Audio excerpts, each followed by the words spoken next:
expected na magiging part ako ng show kasi ako yung pinaka-late na pumasok sa Last edition. na pumasok na dito sa cast.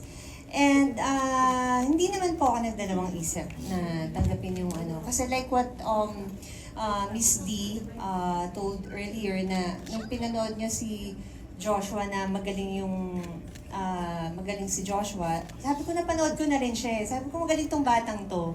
So nung in-offer na magiging mom ako ni Joshua, okay, so parang hindi ako nagdalawang isip. I don't think na mahirapan ako maging katrabaho siya, which is hindi talaga.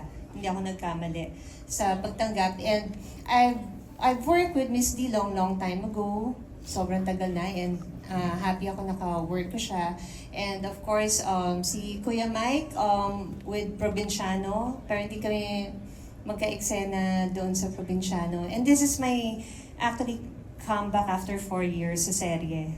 So, sa Dreamscape. And thankful ako sa Dreamscape for getting me here dito sa Rita Crisanto role. And si Jameson, I've worked with him before. And si Jane din also, araw-gabi before, tagal na rin.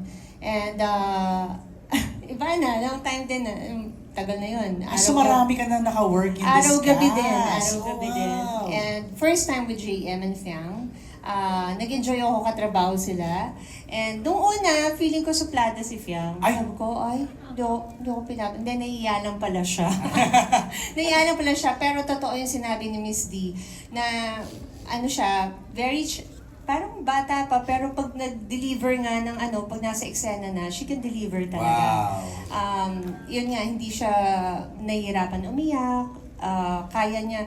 Lalo na yung eksena natin, basta may eksena tayong grabe pa ulit-ulit, hindi ka naubusan ng luha.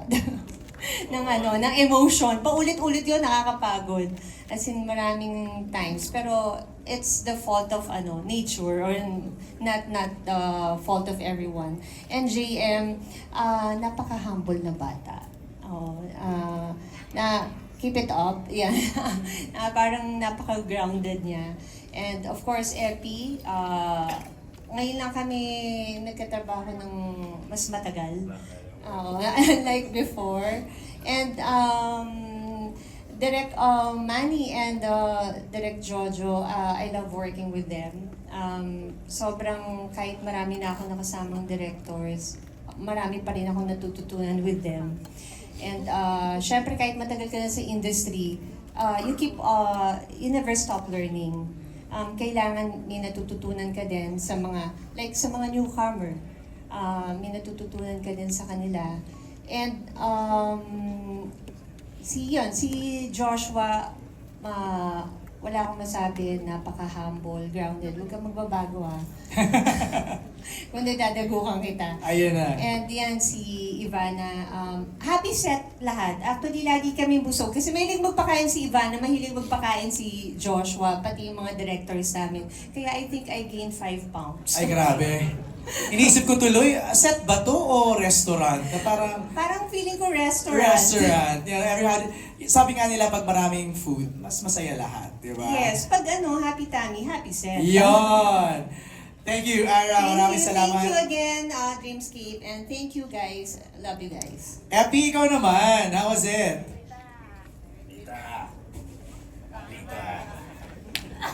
Actually, I have not worked with everyone except Fresh to lahat. except for Kuya Mike.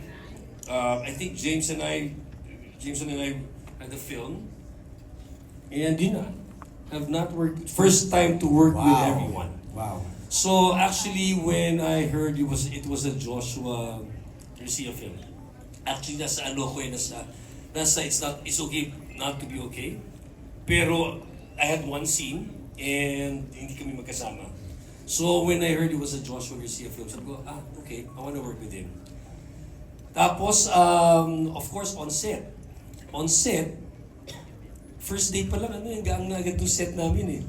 I was working with Joshua, Ronnie, and Hart. So sa set pa lang, tinginan pa lang namin, okay. Kumakapa pa rin ako. So eventually, it became, ang dali makuha ng relationships. Ang dali namin nakuha yung relationships because we were just openly discussing our roles. Kung saan kami nagkamali. We openly admit it and we laugh at it.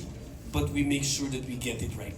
Diba? So, and of course with our directors, with the two directors, they make sure we get it right. Kasi kung hindi magagalit si MP.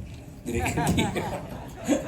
And of course with the young actor, puro revelation, especially Ivana, I was watching you.